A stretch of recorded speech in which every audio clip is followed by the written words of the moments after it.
What's going on today, Internet? Selfish here with Retrospect. I'm asking who asked for this, because Retroid just dropped the Pocket Classic, and yeah, at first glance it looks like your childhood Game Boy had a glow up, but here's the real question. Is this actually the ultimate nostalgia machine, or is it just another handheld trying to trick us with retro vibes and the lure of possibilities? Today, I'm testing the Retroid Pocket Classic to see if it's worth your money in 2025. Does it crush emulation, or is it just a really expensive desk toy? Let's take a look.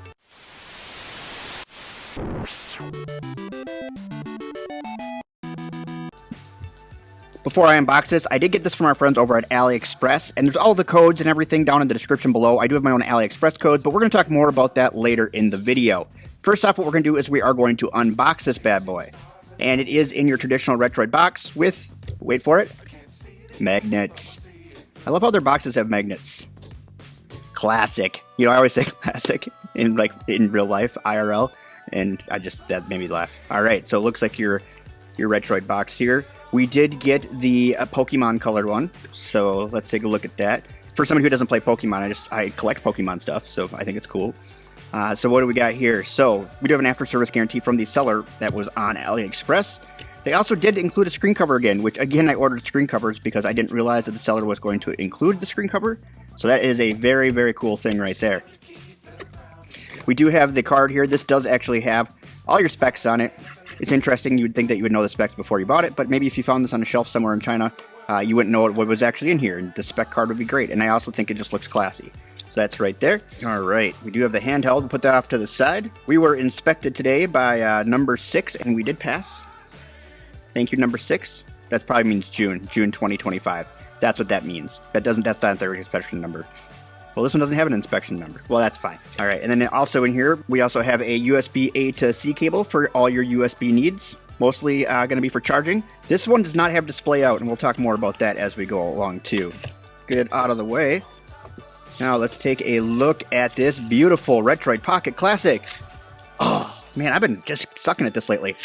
Ooh, baby. She looks pretty. And does it have a screen cover over it? No? No screen cover on here? Ooh, running dangerous. All right, now I just fingerprinted it. Hold on. I swear I just had a cleaning cloth around here. All right, that is the Retroid Pocket Classic.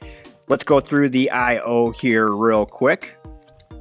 Up on the top here, we do have the memory card hole, and it does have a cover over the top of it so you don't fall in. We have a 3.5 hole for your music listening and game listening needs, and then we also do have the Type-C hole, which does not have display out. It's the only Retroid this year that Retroid has released so far that doesn't have display out. Also the only one that doesn't work on the dock. Alright, on the back here we do have ventilation. We do have exhaust and intake ventilation here for the active cooling inside the handheld. And then we do have our shoulder buttons. Really low travel, a little clicky. Clicky's good, and these actually aren't too loud. They're not hollow or anything like that, so not too bad. And then we have what looks like a battery door because they're mimicking the back of the original Game Boy Color. On the right-hand side over here, we do have a reset button. And on the left-hand side here, we do have volume up, down, and our power button.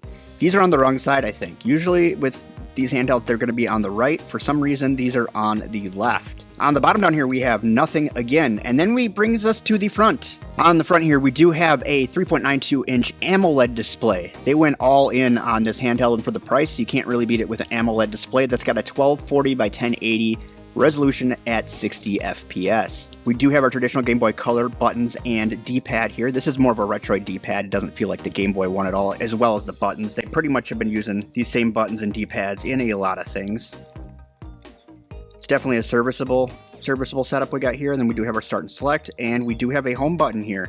And unlike an R36 or device that's in that genre, this actually does something. So that's pretty cool. But this here is it's actually a really good D-pad. It's kind of impressive. It feels really good for what it is. I kind of wish it was bigger. Seems like a very small D-pad. In fact, the buttons seem really small too for how much space they have on here. That would be my first complaint about this, is that these buttons should be bigger all the way across. Now I understand maybe the 4 buttons over here because this is also set up to run a 6-button layout. And so if you're not familiar with the Classic, there is a 6-button version of this as well, and the buttons sit in the same spot, which is why the start and select seem off-centered, because when there's 6 buttons in here, that's where they need to fit. So it makes more sense geometrically, but with 4 buttons, it has kind of a little bit extra space. But I think with 4 buttons, I'd rather have bigger buttons. But I do understand, I guess, because they do have a 6-button layout, that they would go that direction. And in fact, they did just release a Sega Game Gear version of this, which is black with gray buttons and a blue start button. So kind of a cool thing. It's not Game Gear. It's a Sega Genesis version or Master System, depending on where you live. I think the Master System actually had a red button, though, if I remember right. But either way, really cool that they just came out with the Sega one with the 6 button. Just kind of a special colorway that came out a few months, because this has been out for a couple months now, so that came out a few months after launch, and it was voted on. Just a little extra history for you while we're doing our I/O check here. We might as well go through the rest of the specs since we talked about some of them here with the screen.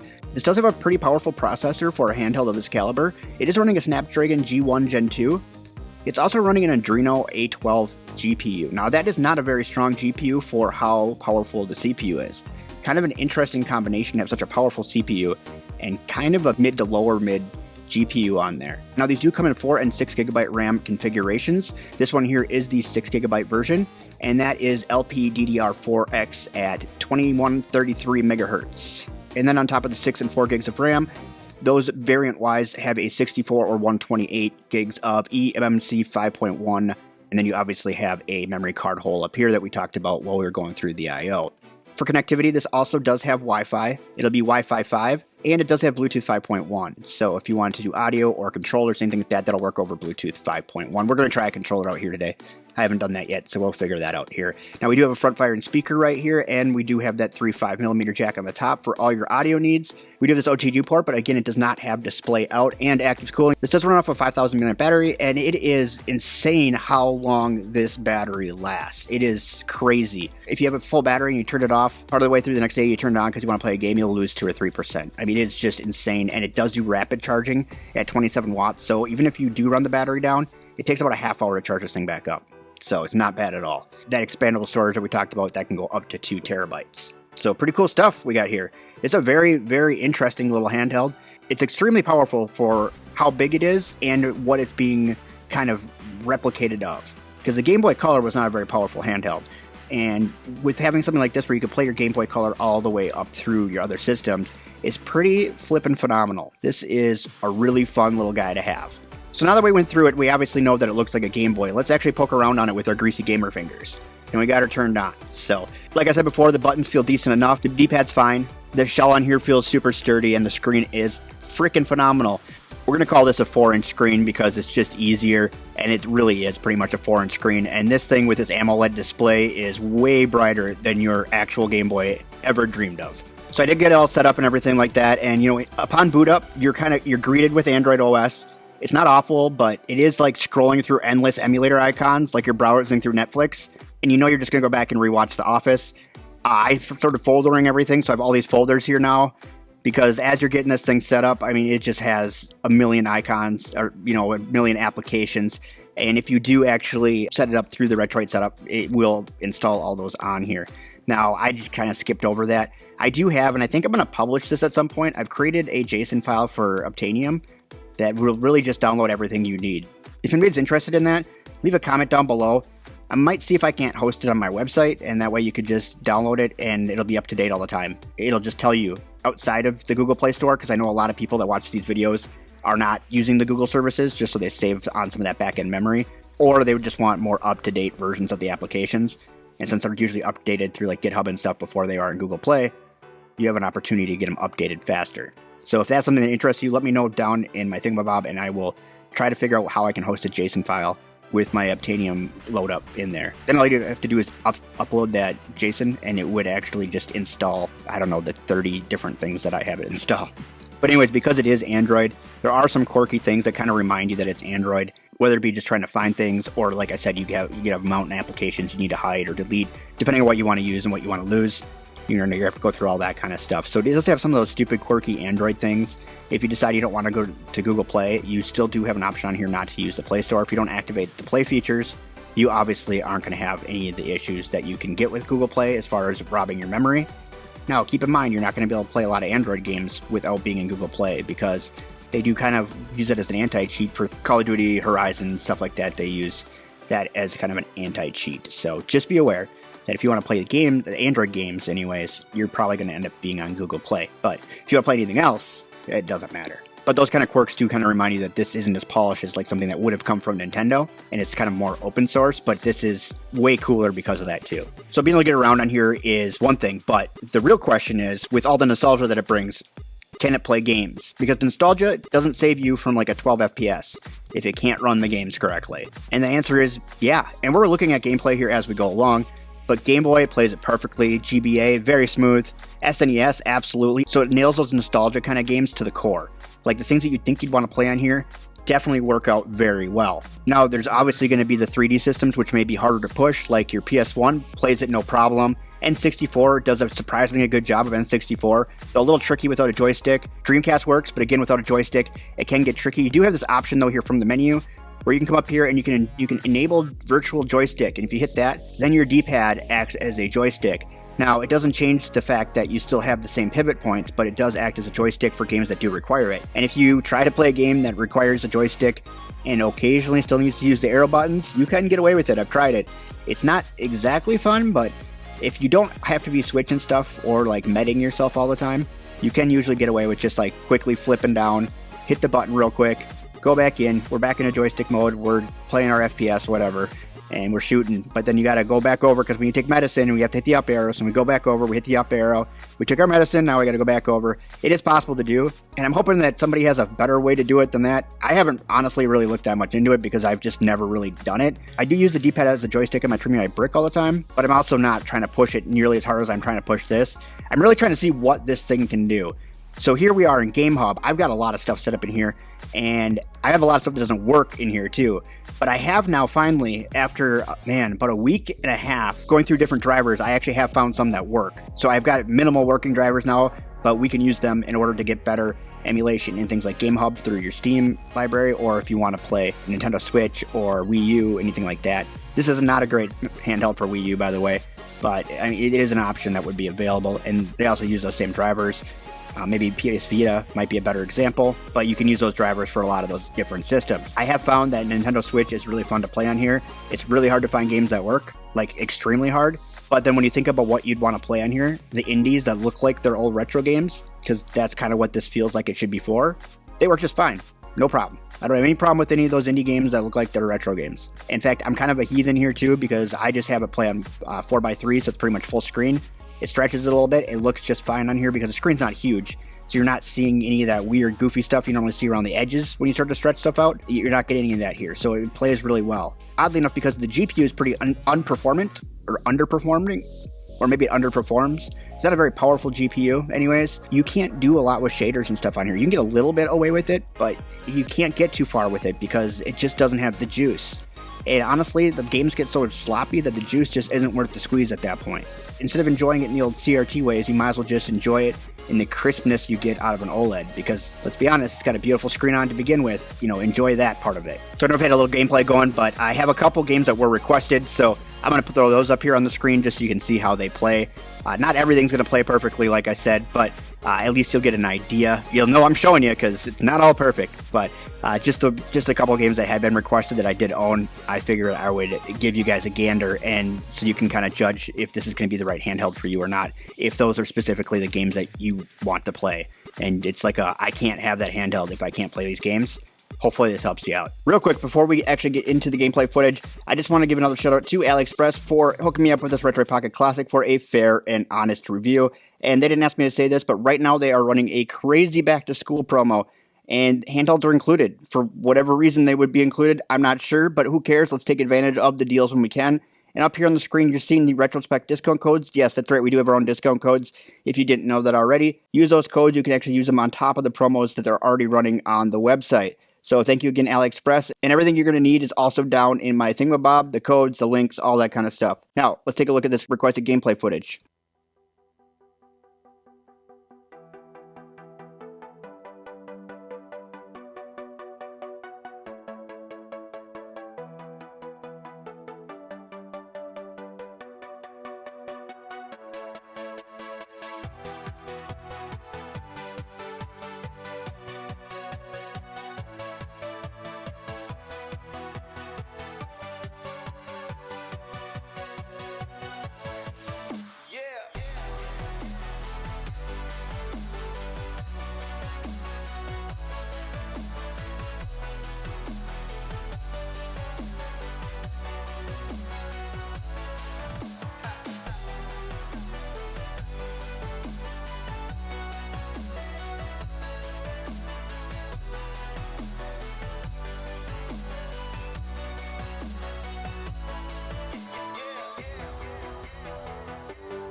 Okay, now that we got through some games, now we're going to hit the subscribe button. I'll wait for you. It helps us both out. I really do appreciate it. Thank you. Thank you for doing that. Thank you. Welcome to the family. Really nice to have you on. All right, well, now that we got that out of the way and things are a little bit more comfortable around here, let's talk about the performance. The performance here is actually really good, especially for what it is, but there are some things that like maybe people are going to think that it could do that it couldn't do. You know, you're thinking, ooh, it's got a Snapdragon processor in it. This is not a very powerful Snapdragon processor. I mean, it's powerful enough. And because I have found a drive where we are able to play some of these games that we weren't even a couple weeks ago, but that doesn't mean that it's like over the top crazy. But it kind of feels a little over the top crazy just because this is kind of a little over the top crazy. But it is really the GPU that is holding it back. So performance is interesting. So we'll break it down. You know, what made me smile, what made me cry, what made me like scream into a pillow, you know, all that kind of stuff. But we'll start with the good. And I think that the form factor, everything, I mean, this brings back the nostalgia feels. They definitely nailed it with this thing. It's a little overloaded, but they nailed it. And it has really solid performance for retro gaming, even into the 3D systems. I think the only place where you might be disappointed is thinking that this here is going to be like all the other handhelds that Retroid's launched this year that really can play some of the higher end stuff, including some stuff through like WinLater and Game Hub and obviously Nintendo Switch. You're not going to see that kind of performance on here. This definitely is a lesser chip, and it also has a GPU, once again, that's just kind of watered down. And you can see that it's reflected in the price, right? A big portion of the price of these handhelds is the CPUs, or really the full SoC package. And the SoCs are going to be more expensive in these other three that have come out this year from Retroid because they are more high-end. Now, these are older SoCs to begin with. This G1 SoC is the bottom of the gaming SoCs for Snapdragon, so it's not going to be over-the-top powerful. We know that the Snapdragon G3 Gen 1 was just a Snapdragon 888, more or less. It's actually the Snapdragon G3X Gen 1 is a Snapdragon 888. So the higher end of that year even is still the equivalent of a Snapdragon 888. It's only a couple years old, that processor. So it's not over the top, but this thing is over the top for the price, the form factor. You know, I really was kind of against this handheld when it came out, and then somehow I ended up with the DMG by Miyoo, which is using the exact same screen, though it's a bigger and even way more powerful. This is more powerful than all these other ones, actually. This is way overpowered, but they did add a joystick, which does help a little bit, in a trackpad. But after using the Miyoo DMG, I really do appreciate the Retroid Pocket Classic even more. I just think it's a better handheld overall. It's a little bit lighter. It feels a little bit more plasticky than the Miyoo does, which is weird because Miyoo usually uses some pretty crappy plastic. But this actually, because it's lighter, makes it feel like there's less weight in the plastic. But I think that this is overall a more fun experience. I don't know if it's just because I have yellow here, but a lot of people do ask questions about this handheld when I bring it out of the house. So there's that as well. As far as quirks go, I'm still not a fan of Retroid's front-end software. It just doesn't work very well. It is, I don't even know how to explain it, but it's getting better over the years. It's just kind of grimy. I don't know. It's not like putting Daijishu on where you get all this different functionality out of it. And Retroid's been adding functionality. It's just not there. But the beauty is we have all these front ends like Daijishu that are free on the Google Play Store. So you have options. You don't need to use that. But I do wish that Retroid would fix that their menu and software system there. I think the ergonomics are great. They're a little weird because especially if you grew up playing the Game Boy Color, it feels a little weird in your hands. You do get used to it after a little bit, and it's not so bad. But initially, I was getting kind of crampy with it just because of the way I was holding it. You know, and part of that too is you're adding shoulder buttons and triggers and stuff, so that's going to be part of it. I also wish there's a little more separation here on these shoulders and triggers on the back. You know, I know that, again, they're trying to make this part more ergonomic, but it is kind of like the handhelds we got 2 years ago where it is hard to hit those buttons. A little bit of separation here and maybe a little height difference would have made a big difference. So this wasn't really designed for me. I like vertical handhelds okay. I'm more of a horizontal handheld person. That's just, I don't know, I've always really liked them. I had a Game Gear, so I mean, I've been using horizontal handhelds forever. But I do kind of understand who would want this and where that nostalgia comes, because it does bring back nostalgia for me. I didn't have this Game Boy till I was older, and then I don't have one anymore. But I actually have found myself playing this a lot more than I thought I would. It really is kind of a fun little handheld to play with. And again, when you're out in public or anything, people are going to ask questions because a lot of people grew up with these and they think you're still using the original one because nobody really remembers how big these things were unless you're in this hobby and you're around it all the time. And so that part's kind of neat, but it's going to be very niche for those gamers. And then there's going to be gamers that didn't have these that just maybe always wanted one, and that would be a good fit for them too. As far as the vertical handhelds go, it is bigger than most of the verticals that I usually use. I usually use something like the Trimmy Brick, which is kind of my EDC handheld. So this is definitely a bigger carry, though I didn't find it uncomfortable to carry. I do still have my EDC bag that I carry, so I just threw it in there. It just wasn't in my pocket where I typically have my brick. So just a little bit different way to carry stuff, but all in all, I think it worked out pretty well. There's one really weird thing that I just can't get out of my brain, and it's just some stupid thing that I thought of, but I feel like this is like a Game Boy in witness protection. Like it's just hiding. Like it's so close to its real self, but it's, it's just hiding so that, you can question maybe it's what it is, but it's not, or maybe it is, because you don't really know. It's just this weird thought, and I just had to share that with you. So now here is the $1 million question. I'm going to try to answer it for you. Should you actually buy the Retroid Pocket Classic, or just stare at your original Game Boy and cry? That is the question of the day today. Though the Retroid Pocket Classic is kind of a niche handheld, it is perfect for like collectors, retro nerds like myself, any kind of handheld junkies. Also, I guess like myself. If you want practicality, you could get something bigger, or you could get something smaller and a little less adorable. But I mean, it does do all the things, and it does them very well, and it does them better than some other ones do. So if you want the vibes, I'd say go for it. I originally wasn't going to get this, and I kind of talked like around it in circles. And then once I got the DMG, I was like, well, maybe we'll give it a try. Maybe we'll see what this thing is all about. And then I kind of also found myself feeling that the DMG was just a little bit too big. And in a lot of ways, it is like the DMG and smaller. It's just not able to do the same things, which is cool too, because I love to tinker. So I've spent lots of time, again, looking for drivers and things. So that's actually made it more fun for me to be using this handheld. So it's been kind of a trip like that. So the Retroid Pocket Classic is cool. It's weird. It kind of feels like someone at Retroid woke up in the morning and said, what if the Game Boy Color never grew up? Is it perfect? No. Does it make any sense? Not really. But somehow, I can't stop playing with it.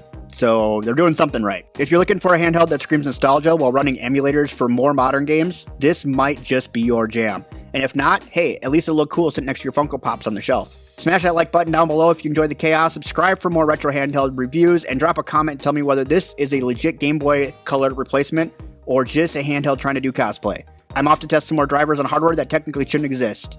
Once you're done with all that stuff, check out one of these videos here on the screen that YouTube picked out for you because they know that you're into it. Thanks for watching. Bye-bye.